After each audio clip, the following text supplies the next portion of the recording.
Hello friends, welcome to my channel. Friends, आज बहुत बढ़िया इंस्पायरिंग वीडियो होने वाली है।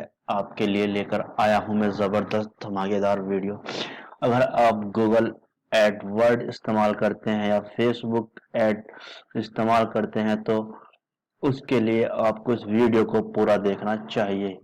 इसमें आज मैं बात करने वाला हूं जीएसटी के बारे में, जो इस चैनल पर आपको नए नए अपडेट्स मिलते हैं और ये इस तरह की वीडियो अब तक यूट्यूब पर भी नहीं है।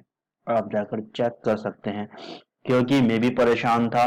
मैं खुद एफिलिएट मार्केटिंग करता हूँ। तो फ्रेंड्स, मैंने बहुत ढूंढा, क्योंकि मैं एक इंडिविजुअल पर्सन हूँ। मेरा जीएसटी नंबर नहीं है और मेरा भी जीएसटी कटता है।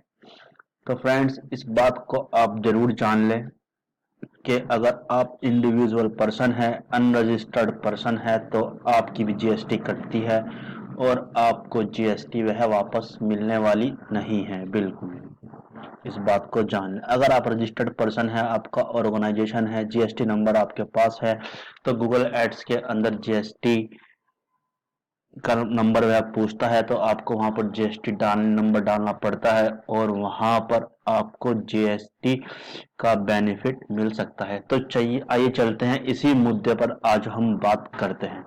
तो चला चलते हैं, हम गूगल के अंदर हम सर्च करते हैं कि गूगल एडवर्ड कितनी जीएसटी काटता है। जरा मैं आपको गूगल एडवर्ड भी खोलकर दिखा देता हूं कि कहाँ नंबर डलता है गूगल एड के अंदर एक फ्रेशर आदमी के लिए। तो जरा हम सर्च करते हैं कि गूगल कितनी जीएसटी काटता है। गूगल एडवर्ड 18% जीएसटी काटता है एड चलाने वालों के लिए। यहाँ पर साफ साफ लिखा हुआ है कि whether you are registered with Google entity registered in India और with the Google entity registered outside India. यानी कि ये कह रहा है कि साफ साफ यहाँ पर 18% आपकी कटेगी जीएसटी। अगर आप आउट एड चलाते हैं गूगल, या तो इंडिया के बाहर चलाते हैं या इंडिया में ही चलाते हैं, तो आपको जीएसटी देनी पड़ेगी। तो जरा मैंने यहाँ पर पहले ही इस पर खोल रखा है। 18% आपको जीएसटी कटेगी, बिल्कुल कटेगी। यहाँ पर इन्होंने कुछ परफॉर्मा भी दे रखा है कि टैक्स इन इंडिया में कितना है। सेंट्रल जीएसटी यानी जिसे हम बोलते हैं CGST rate 9%, sorry. State GST जब आप स्टार्ट में चलाते हैं स्टेट में, तो 9% आपकी जीएसटी कटती है। इंटीग्रेट जीएसटी आईजीएसटी रेट 18% कटती है। यानी कि आप बाहर चलाते हैं तो आपको आईजीएसटी देनी पड़ेगी। तो सब जानते हैं कि हमारा जो एड चलता है वो इंडिया में चलता नहीं है। इंडिया के लोग, तुम्हें पता है कि लेने वालों में से तो नहीं है, खर्च करना भी नहीं जानते और फूक फूक कर कदम रखते हैं कि कहाँ खर्च करना है कहाँ नहीं। इसमें सभी हैं। तो फ्रेंड्स, और जो फॉरेन कंट्री के हैं तो वहीं पर हमारा एड चलता है और वहीं पर हमारी जीएसटी कटती है। तो इसमें 18% जीएसटी कटती है। अगर आप इंडिविजुअल पर्सन है तो जीएसटी नहीं कटेगी, सॉरी जीएसटी कटेगी, जीएसटी आपको देनी ही पड़ेगी। अगर आप रजिस्टर्ड पर्सन है तो आपकी जीएसटी कटती है, लेकिन आपको उसका बेनिफिट मिल जाता है।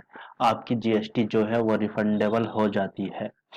अब जरा मैं आपको एक मुद्दा और समझा दूं। यहाँ पर आप देख सकते हैं, आप यहाँ पर जाकर पूरी टर्म्स एंड कंडीशन इंडिया की पढ़ सकते हैं। इंडिया में आपको जीएसटी देनी ही पड़ेगी, आप ऐड कहीं पर भी चलाएं। तो यहाँ पर ये कहीं पर हरियाणा जी CGST plus rate other charge IGST GST सेज एडवर्टाइजिंग इज 0%, कुछ ऐसे हैं जिन पर 0% भी हैं। और यहाँ पर आपको टीडीएस भी देना पड़ता है। अगर आप किसी आपकी काम बहुत ज़्यादा है, ये भी जान लें कि अगर आपका काम एक बड़ी बहुत आपकी एजेंसी है और आपका बड़े लेवल पर ऐड चलते हैं और आप सीए से अपने बिजनेस का ऑडिट कराते हैं, ऑडिट, तो वहां पर आपको 2% टीडीएस भी कटेगा। ये भी जानना जरूरी है कि जीएसटी अधिनियम के अनुसार जीएसटी कटेगी और आयकर विभाग अधिनियम के अनुसार आपको टीडीएस 2% देना पड़ेगा गूगल को, यानी गवर्नमेंट के खाते में पैसे जाएंगे। अगर आप इनकम टैक्स रिटर्न भरते हैं तो वहां भी आप इसका फायदा उठा सकते हैं, लेकिन रजिस्टर्ड पर्सन होना बहुत जरूरी है।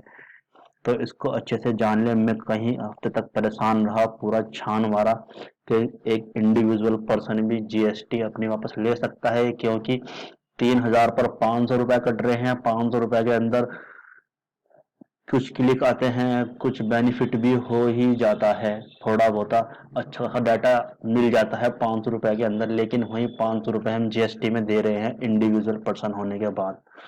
तो मैंने पूरा छान मारा किस तरह से जीएसटी मिल सकती है, लेकिन जीएसटी नहीं मिलेगी बिल्कुल भी। इसका ध्यान रख के आपको रजिस्टर्ड पर्सन होना ही पड़ेगा।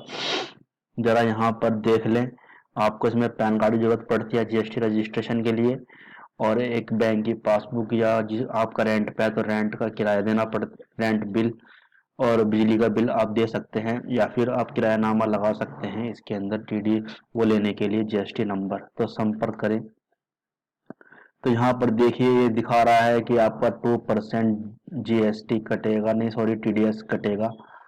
जरा मैं आपको हिंदी में भी दिखा दूं, ये यहाँ पर इंग्लिश में है।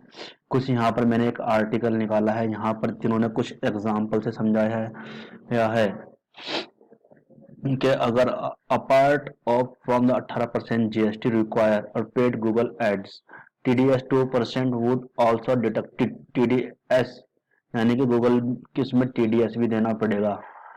और TDS would be application is advertiser required GST audit conduct bye a CA. Small business वालों को ये जरूरत नहीं है, लेकिन इन्होंने साफ कह दिया यहाँ पर अगर जब सीए से ऑडिट कराते हो टैक्स का तो आपको टीडीएस देना पड़ेगा। तो यहाँ पर ये है, इसको देख ले। यहाँ पर उन्होंने एक एग्जाम्पल से समझाया है कि अगर आप 1 लाख रुपया खर्च करते हो इसके अंदर, गूगल एड के अंदर आपने 1 लाख रुपया खर्च करा, 18% आपकी जीएसटी काट ली गई, तो 18,000 रुपये आपने ये दे दिए, और फिर प्लस आपने टीडीएस 2% आपने टीडीएस दे दिया, तो यहाँ पर आपके 1,16,000 रुपये बैठते हैं। बैलेंस अमाउंट पेपल 1,16,000 रुपये एट लेस देन, यहाँ पर इन्होंने सब कुछ दे रखा है। और यहाँ पर ये बता भी रहा है कि TDS deducted under 119 four section के अकॉर्डिंग ये यहाँ पर है सिस्टम। यहाँ पर आपका पैन एप्लीकेशन और ये अड़गम फड़गम लगेगा। यहाँ पर आप इसको देख सकते हैं, पढ़ सकते हैं, जो मोटी मोटी बातें थी वो मैंने बता दी आपको। यहाँ पर मैंने इसको हिंदी में भी कन्वर्ट करा है, जरा देख लीजिए। यहाँ पर उन्होंने साफ साफ लिखा हुआ है, यह ध्यान गूगल एडवर्ड पर टीडीएस 2% का भुगतान किए जाने वाले पर 18% जीएसटी के अलावा टीडीएस 2% भी काटा जाएगा। टीडीएस केवल तभी लागू होगा जब विज्ञापन दाता को सीए द्वारा अपने टैक्स का ऑडिट करवाना होगा। छोटे व्यवसाय को अपना टैक्स ऑडिट करने की कोई आवश्यकता नहीं है, और इसलिए यह टीडीएस अनुपालन छोटे व्यवसाय पर लागू नहीं होगा। समझ ले, जो छोटे बिजनेस है टैक्स ऑडिट करने के लिए किसे आवश्यक है, इस पर विस्तृत गाइड के रूप में ऑडिट देख सकते हैं। यहाँ पर सिंपल दे रखा है उन्होंने। यहाँ पर ध्यान देना जरूरी है कि जीएसटी और टीडीएस दोनों अलग अलग चीजें हैं, दोनों अलग अलग हैं। जीएसटी अधिनियमों के अनुसार जीएसटी लगाया जाता है, और आयकर अधिनियम के अनुसार टीडीएस की कटौती की जाती है। इसके अलावा जीएसटी विज्ञापन शुल्क के ऊपर देय है, यानी इसके अलावा जीएसटी जो विज्ञापन चल रहा है उसके ऊपर देय है, जबकि टीडीएस 2% गूगल को किए गए भुगतान पर काटा जाना है। जो हमने गूगल को भुगतान किया है उस पर 2% जीएसटी काटा जाएगा, टीडीएस सॉरी। इसे एक उदाहरण की मदद से समझाया जा सकता है। उदाहरण के लिए आप रुपए खर्च करते हैं गूगल एडवर्ड पर 1 लाख रुपए, इस मामले में जीएसटी और टीडीएस नियमानुसार लागू होंगे। 18% जीएसटी लगेगी, अपना 1 लाख में 18,000 रुपए दे दिए सिंपल से, और फिर 2% आपकी जीएसटी भी लग गई, 1,16,000 रुपए आपके बैठ गए, माइनस हो गए। ठीक है जी। यहाँ पर गूगल एडवर्ड विज्ञापन पर टीडीएस, इसको आप देख सकते हैं आराम से। गूगल एड्स पर भुगतान किए जाने वाले 18% जीएसटी के अलावा टीडीएस 2% भी काटा जाएगा। टीडीएस केवल तभी लागू होगा जब विज्ञापनदाता को सीए द्वारा अपने टैक्स का ऑडिट करवाना होगा। छोटे व्यवसायों को टैक्स ऑडिट कराने की कोई आवश्यकता नहीं है, ये बात ऊपर भी आ चुकी है। यह ध्यान रखना जरूरी है कि जीएसटी और टीडीएस दोनों अलग अलग चीजें हैं। ये भी बात आ गई है ऊपर, हमने यहाँ पर दोबारा कॉपी पेस्ट कर दिया है। यहाँ पर जरा देख लेते हैं। 1,02,000 रुपए सरकार के पास टीडीएस जमा करना, ये है मेन बात। 2,000 रुपए टीडीएस धारा 194C के तहत काटा जाता है। इन्होंने धारा भी दे दिया यहाँ पर सब कुछ। और प्रकाशक द्वारा सरकार के पास जमा करना आवश्यक है। जब यह राशि जमा हो जाएगी तो विज्ञापन दाता गूगल एडवर्ड के पैन नंबर और पते का भी उल्लेख करेगा, यानी कि जो राशि जमा हो जाएगी तो विज्ञापनदाता गूगल एडवर्ड के पैन नंबर का भी उल्लेख किएगा। जैसे पैन नंबर इस तरह का हो सकता है, गूगल इंडिया प्राइवेट पता नंबर TVIR बेंगलोर मद्रास पर भी भेजना पड़ेगा। ये लिखा है इन्होंने टीडीएस जमा होने के बाद रिटर्न के बाद। आगे आप यहाँ पर इसका अच्छे से ब्यौरा देख सकते हैं। मैंने आपको मोटी मोटी बातें यहाँ पर बता दी हैं। ये बहुत लेंदी आर्टिकल यहाँ पर लिखा हुआ है। यहाँ पर देखिए, यहाँ पर उन्हें फेसबुक पर भी 6% एड स्पेंड करने पर आपका कटेगा। यहाँ पर Facebook most spend outside India पर चलाते हैं, ट्विटर एड, गूगल एड, यानी कि जितना भी है सब पर यह यहाँ पर कटता है। लेकिन यहाँ पर भी भारत के बाहर पंजीकृत संस्थाओं पर विज्ञापन खर्च के इलाके में 6%। जरा यहाँ पर भी गौर फरमा लें। वित्त 2017 में सरकार ने इक्वलाइजेशन लेवी की अवधारणा पेश की तब लागू होती है जब कोई भारतीय विज्ञापनदाता किसी ऐसी संस्था के साथ विज्ञापन करता है जो बाहर पंजीकृत नहीं है। इक्वलाइजेशन लेवी की दर 6% है और इसका भुगतान केवल भारत के बाहर किए गए विज्ञापनों पर खर्च किया जाना आवश्यक है। भारत के बाहर सबसे आम विज्ञापन खर्च जैसे कि फेसबुक हो गया, आपका लिंक्डइन हो गया, ट्विटर हो गया, गूगल एड्स हो गया। गूगल एड्स अगर भारत से बाहर गूगल में नामांकित है। इन विदेशी प्रकाशकों को भारत में पंजीकृत करने के लिए यह इक्वलाइजेशन लेवी शुरू की गई थी। चूंकि यह इक्वलाइजेशन लेवी केवल भारत के पंजीकृत संस्थाओं पर लागू होती है, जो पंजीकृत संस्थाएं हैं उन्हीं पर लागू होती हैं। तो फ्रेंड्स, यहाँ पर मैंने आपको जीएसटी के बारे में सब कुछ बता दिया है कि किस तरह से जीएसटी कटती है हमारी, क्या सिस्टम है, क्या प्रोसीजर है, यहाँ पर आप देख सकते हैं। अच्छे से मैंने आपको बता दिया। आप इसे किस तरह से रिफंड लेंगे, मैं इनके लिंक नीचे दे दूंगा या आप डायरेक्ट जाकर गूगल में सर्च कर सकते हैं। यहाँ पर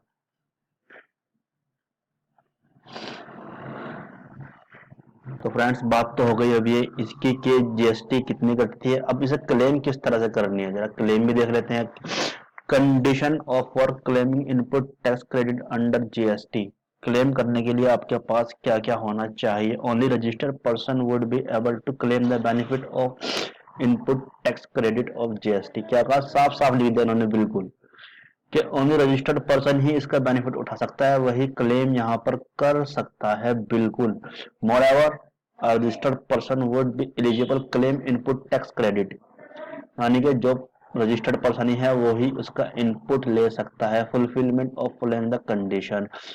अगर आप रजिस्टर्ड पर्सन हैं और आप इसका बेनिफिट लेना चाहते हैं इनपुट टैक्स का, तो आपको किन किन टर्म्स एंड कंडीशन को फॉलो करना है इसको भी अच्छे से जान लें। आपके पास बिल होना चाहिए और आपके पास गुड और सर्विस बिल टू शिप, जो आपने जहां पर आपने चढ़ाई है उसका ट्रांसपोर्ट का बिल होना चाहिए। ठीक है जी। और tax is actually paid the supplier, जिससे आपने सप्लाई किया है वहां का होना चाहिए। जीएसटी रिटर्न होनी चाहिए आपके पास, बिल्कुल हर क्वार्टर लिया या 3 मंथली है। ये एक ब्लॉगर के पास भी होनी चाहिए, अगर जो ब्लॉगर रजिस्टर्ड हैं उनके पास होनी जरूरी है। और पेमेंट 180 डेज में हो जानी चाहिए इसकी invoice. In case of payment 180 days failing which of the amount credit available, जो फेल हुए हैं उनकी भी आपको पार्टिसिपेट होनी चाहिए।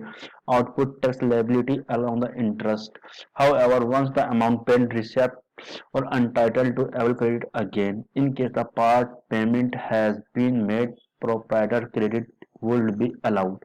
यानी कि जो आपका फेल हुई है, फिलिंग हुई है, उनकी आपके पास रिसिप्ट होनी चाहिए। सब कुछ जो स्टेप बाय स्टेप पूरे प्रूफ आपके पास यहाँ पर होना चाहिए। आउटपुट टैक्स की लायबिलिटी होनी चाहिए, बैंक स्टेटमेंट होनी चाहिए, जहाँ यहाँ पर आपके जो सारी फॉर्मेलिटीज है वो आपके सीए के पास या आपके वकील के पास इंक्लूड होगी। वहां से आप जाकर ले सकते हैं और इसके बारे में उनसे जानकारी ले सकते हैं अच्छी खासी। और यहाँ पर डॉक्यूमेंट्स भी उन्होंने दे रखे हैं। डेबिट कार्ड इशू होना चाहिए, बिल एंट्री होनी चाहिए, रिवाइज इनवॉइस होनी चाहिए, डॉक्यूमेंट्स इनपुट सर्विस डिस्ट्रीब्यूटर के पास होना चाहिए। यानी कि आपको क्लेम लेने के लिए ये डॉक्यूमेंट्स आपके पास होने चाहिए। और उसमें मैंने साफ साफ जिक्र कर दिया कि रजिस्टर्ड पर्सन ही इसका बेनिफिट ले सकता है। तो आपकी इच्छा है, आप रजिस्टर्ड होना चाहें या इंडिविजुअल पर्सन है, आप इसका इस्तेमाल आप खुद जानते हैं। तो फ्रेंड्स, वीडियो आपको हमारा अच्छा लगा है तो उसको लाइक कर दे, सब्सक्राइब कर दे और शेयर कर दे। और मिलते रहिए, मिलेंगे आपसे इसी तरह से नेक्स्ट वीडियो में। ओके भाई।